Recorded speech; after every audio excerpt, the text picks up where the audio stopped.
Hello everyone, welcome to Intelligent IAS. My name is Jahidul and today we have come to meet Dr. Naresh Chand Goyal sir. He is a former bureaucrat, retired IRTS officer.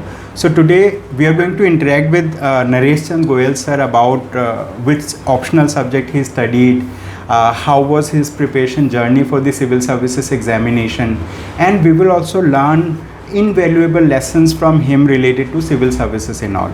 Welcome, sir. Thank you. It's an honor to meet you here today. So, sir, kindly introduce yourself to our students so that they get to know more about you. Okay. Yes. Yes. I am Dr. Naresh Chand Goyal. I completed this UPSC Civil Services in 1983 and got selected into Indian Railway Traffic Service. I worked for Railways for about 36 years and superannuated in March 2020. After that, I am conducting mock interviews of civil services candidates. In last about 5 years or so, I have conducted more than 1,000 interviews. Apart from that, I am interested in motivation, public speaking, and yoga and meditation, all these things. Recently, I am studying neuro-linguistic programming to heal the issues and solve the public problems of the people, that is NLP. So, sir, what do you suggest? Like, how should a candidate prepare for the civil services examination? Yes, that is very important. In the civil services examination or any other examination, this is the most important part. What to study, how to study, when to study. Now, first thing first is decide on your course. In the sense, decide on your optional right from the day one, in the sense when you start preparing for even preliminary exam. Decide today what option you are going to take. And then the course material of that, the faculty for that, the college for that, the institute for that.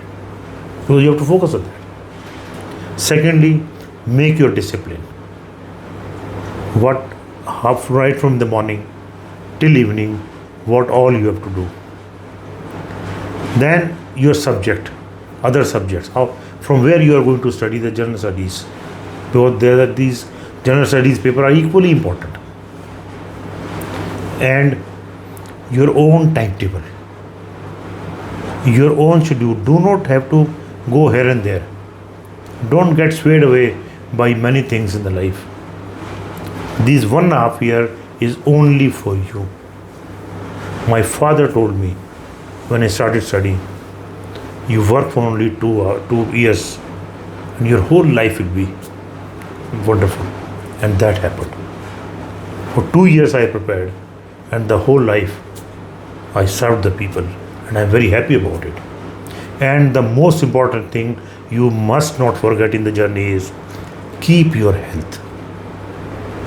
Keep your health intact. If you study too much, out of the hours, you will fall sick. You will lose focus. So what I used to do is get up early in the morning, 5:30 or so. Must go for morning walk every day. Some little exercise. Take a bath. Little breakfast, not very heavy. Then study for 2, 3, 4 hours. Out of 4 hours, 1.5 hour, 2 hours, newspapers. Then lunch. Then little rest.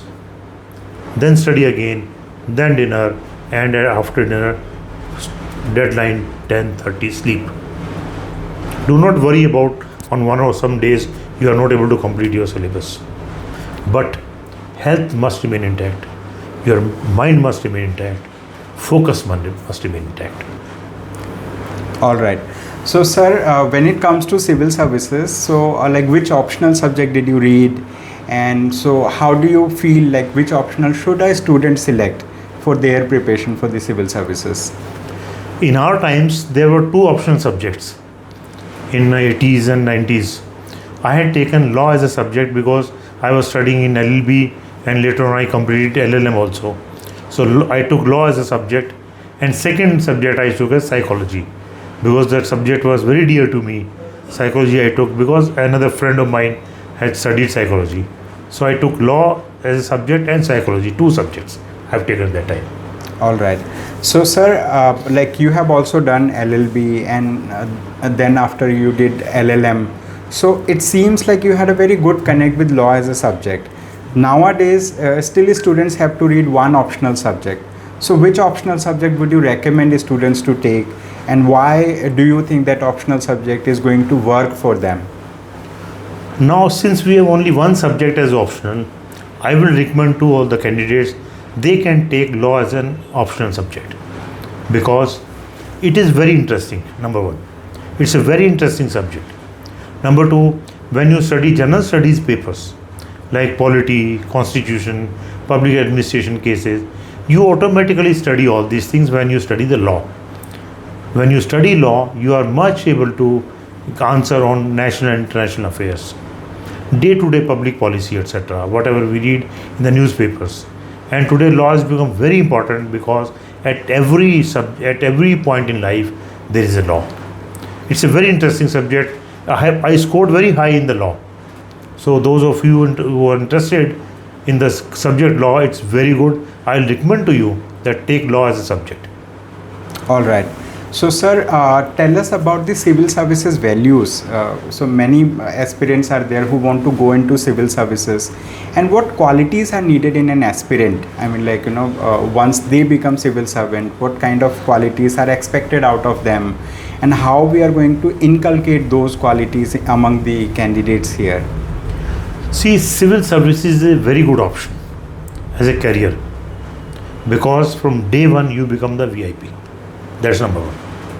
Once you become civil servant, after the training, you are given very important assignments. Imagine when you become an IAS officer, you are given charge of a district. A district is comprising of about 25 lakhs of people with all kinds of problems. You as a young person, even less than 13 in many cases, you are made in charge of a division of a district, more than 25 lakhs of people.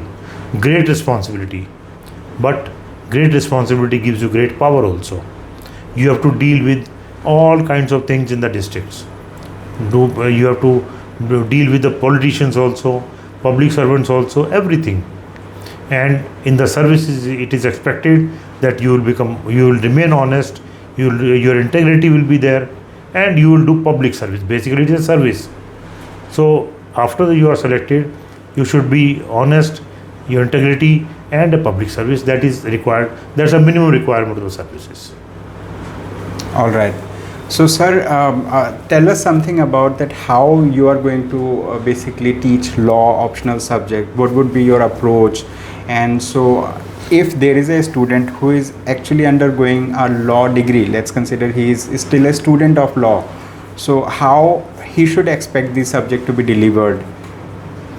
Normally, a student who has been a student of LL.B, LL.M, whatever, will take the law as an optional subject. While in the school or college, we teach law for the exams, not the deep integrities and the deep subjects of the law. But whereas in the UPSC, it is a competition. In law, you study everything in the college because everybody can pass. But here, only selected people will pass. Those who have studied law very deeply. There are tricky things in the law. If you study law as optional from a proper institute, then you get to know what are the tricks. Like for example, I have taught law in a law college for about 1 year. There I find that there are very tricks in that, which I have not studied earlier. While I was teaching, I came to know all these things. I give you a small example. Suppose there is a deadlock between Lok Sabha and Rajya Sabha about a bill. The constitution says there will be joint sitting of the parliament, including Lok Sabha and Rajya Sabha. Now the question is, who will chair this meeting? Whether the President of India or the Prime Minister of India, Vice President, Speaker Lok Sabha, Vice President also Chairman of the Rajya Sabha. Now who of these four will chair the meeting? If you do not study law deeply, you will immediately say President of India or Vice President of India. But your answer will be wrong. This joint sitting of the parliament, in case of deadlock, will be chaired by Speaker Lok Sabha. So you have to go very deep into this. While in school and college, they do not teach all this. While in competitive exams, we teach all these things, all the nitty-gritties. Because general things are not required. What is required is a specialized knowledge. And may I tell you, why specialized knowledge? Because when you are in the chair of the civil services, a deputy commissioner or a police commissioner, whatever, every 1 hour you will have different problem. Every 1 hour. And you have to deal with it. Although you have staff with you, but you have to apply your mind. So the application of mind starts from here. That's what I am told, that in Intelligent IAS, we teach the students on those aspects. Right, sir. And we will also share the course details with the students, like those who are interested. They will definitely contact us, and if in case they want to interact with you, we will also try to enable so that like they can have an interaction with you to get more guidance about civil services, the career path that you have gone through, so that like they get invaluable lessons, I mean, like, you know, related to civil services. And we see like nowadays, I mean, like a lot of things are in news, but like, you know, being objective, being transparent, being impartial, being ethical, being approachable, there are a lot of qualities that civil servants are expected to observe when they are into services. So how we are going to inculcate those values among candidates? So definitely these values will be required. Now from where these values will come? I tell you, when you start preparations for civil services, right from the word go, for even preliminary exams, you have to be absolutely honest to yourself. Number two, you have to work very, very hard. It is minimum 1.5 years hard work. And you have to be very, as I said, honest, hardworking, and you have to be very, very disciplined.